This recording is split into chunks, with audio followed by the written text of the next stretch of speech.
So let's go back to our origin when we go back to the beginning here. And let's look at it by looking at the first man and woman. And so we'll start off with the ladies. Is that all right? That's what they used to say, ladies first. Open my door. All right, ain't that what y'all say? Don't look at me funny now. Let's have a look. Look at your neighbor and say, come on, let's talk. Can we talk a little bit? I have a simple question, and the question is, ladies, what have you considered about your life by looking at Eve? Or have you ever thought about who you are in relation to Eve?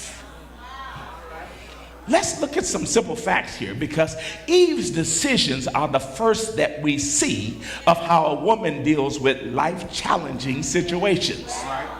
When we look at Eve, we look at her as the first of her kind, having the weight of forming and framing what we will eventually call a woman's weaknesses as well as a woman's strengths. Let's just take 4 basic things that she would be born with and know that all 4 would affect her emotionally and live in her initial innocence. Somebody say, in her innocence. All 4 would eventually become challenges of her personal growth. And she's created with them, so she passed them along, so you are born with them. Now, don't y'all get mad at me. Let me just talk to you a little bit about what they are. Because I'm going to get to the brothers after a while, too. The first one is naive. The second one is unprepared. The third one is inexperienced. And the fourth one is unaware. Y'all see that? Hold on, don't y'all get mad at me. I'm just going to talk to y'all a little bit about what happened with Eve. The point is that these may sound bad, but officially they're not bad. These are things that were not initial considerations that she would have had to regard, because before they could ever be necessary, sin would have had to already enter into the world. So before sin, they would have never had to be unlocked in her. Are y'all getting what I'm saying? So here they are again, I repeat, so you can understand how they affect. Somebody say, it's some Eve stuff going on around here. The first thing is naive. Somebody say naive. Understand this about her. You see, she could be an adolescent and youthful in her life perspective, because everything she had was given to her from God, who was both her creator and her parent. The second thing, interesting here, because in the garden, she did not have to know what it was like to work for her living. That's our third thing attached to it. She could be naive because she was created to have a degree of carelessness, a carelessness that had the capacity to embrace carefulness, but to do it efficiently, she would need to develop wisdom. So before sin entered into the world, she could get away with being naive, and being naive would have been okay to be that way. Are y'all getting what I'm saying? Let me look at the second one, because some of y'all are a little offended, so let me just keep on going so you can get unoffended. She was also unprepared. Now, if you still then we'll talk about that at the end here.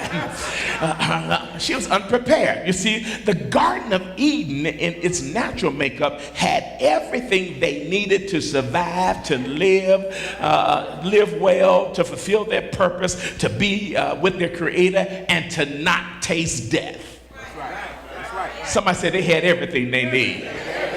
There was no want there. They had everything within reach. They just had to go and get it. God put them in there. Adam had been instructed regarding the consequences. He shared that command with Eve, and she literally recited it in Genesis 3:3 to the serpent and said, "We shall not eat of it, neither should we touch it, lest we die." But neither Adam or Eve had lived with or through having made a bad decision. I hope y'all getting what I'm saying. So it puts them in a different posture here of being unprepared here. Ultimately, because she didn't know what she didn't know. And sometimes you can get in trouble for not knowing what you don't know. Look at somebody, say, sometimes you can get in trouble for not knowing what you don't know. Because she didn't know what she didn't know, never planting but always reaping, she enjoyed all things that were made ready for her, so she mastered being a consumer rather than a conserver.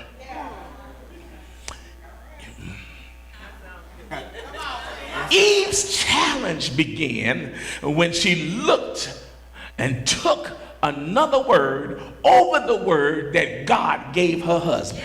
That's right. That's right. Genesis 3 and 4, when the serpent said to her, "Woman, you shall not surely die," and she followed the serpent's instructions. You see, when our impulses are greater than our awareness for consequence, bad decisions of unpreparedness are born. Let me say it to you again. When our impulses are greater than our awareness for consequence, then bad decisions of unpreparedness are born. Naive, unprepared. Here's the third one: inexperience. Somebody say inexperience. I don't want nobody to feel beat up now, because I ain't beating you up.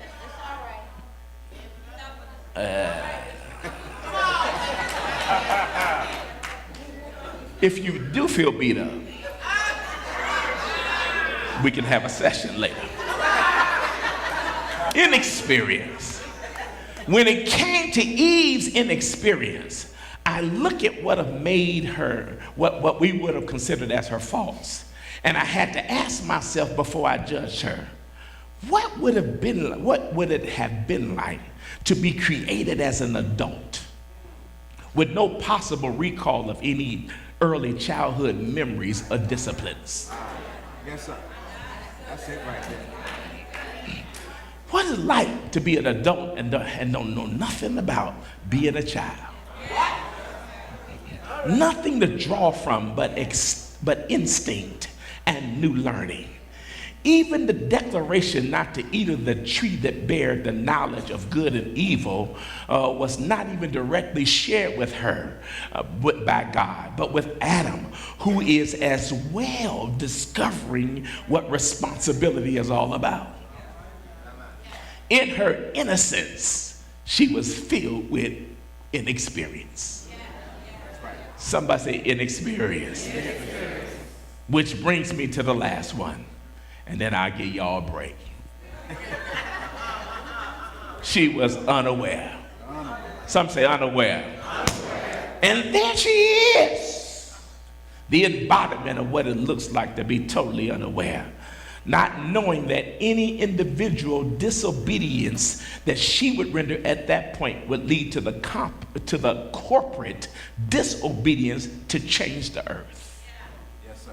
She didn't know how much power she had in her decision to be right or wrong. My God. And surely when God sends a penalty, and he has penalties for disobedience, but as bad as the pain of childbirth would be for her, at least it would be followed up with the glory of a newborn contribution that would bring her some opportunity to support humanity. Understand, a refreshing fresh start and another chance to set the world in the right direction toward God's original purpose. And so she finds herself in an unusual situation. Somebody say, what would you have done in that situation? Go ask your neighbor. Born, created, grown. Put in a garden, given some responsibility with no history. I hope y'all in the room listen to what I'm talking about. I'm teaching it this way because I need you to understand that all of Eve's excuses can't be your excuses.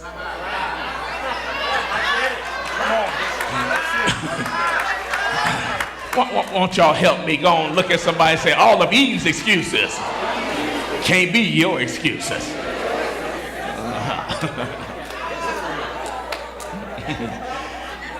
even after having children, notice what she had to go through with her naiveness. The first murder in humanity happens between her and Adam's two sons. The first human fight is a family fight. Yes, sir. The first family fight happens in the first generation of humanity. Yes, sir.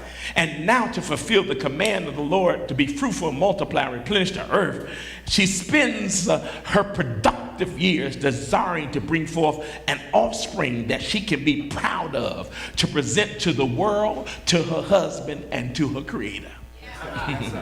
And Eve innocently passes these 4 traits to the birth of every woman in their initial innocence: naive, unprepared, inexperienced, and unaware. Yes, sir.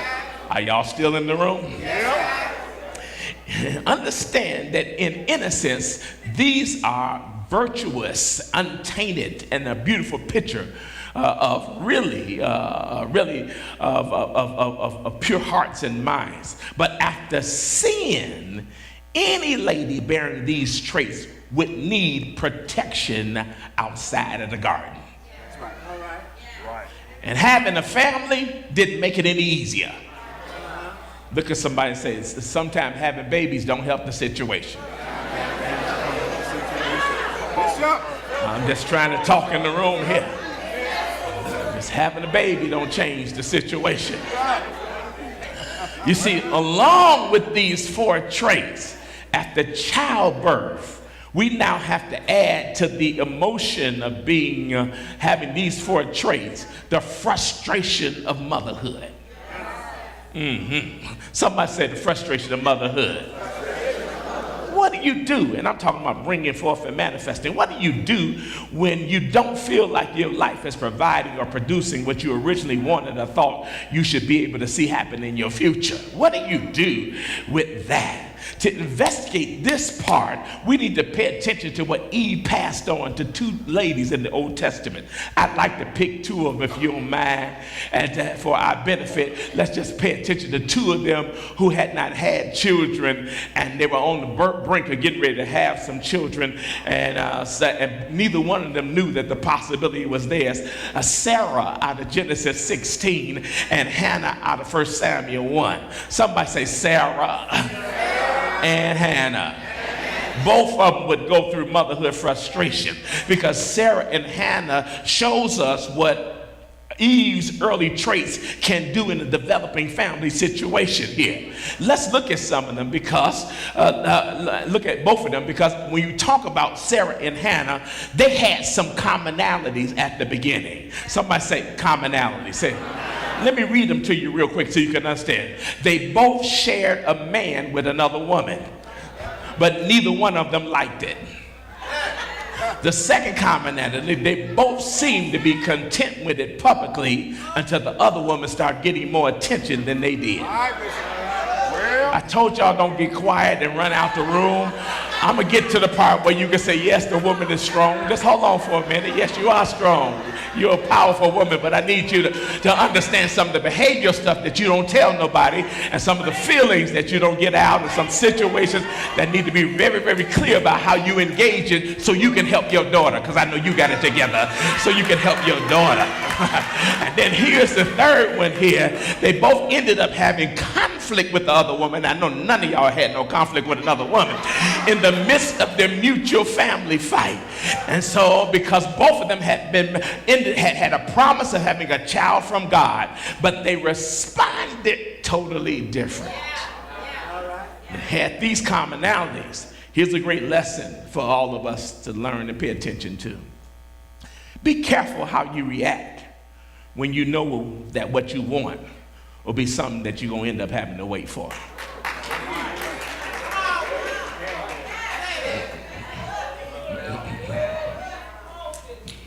Don't act like you're there when you're not there yet.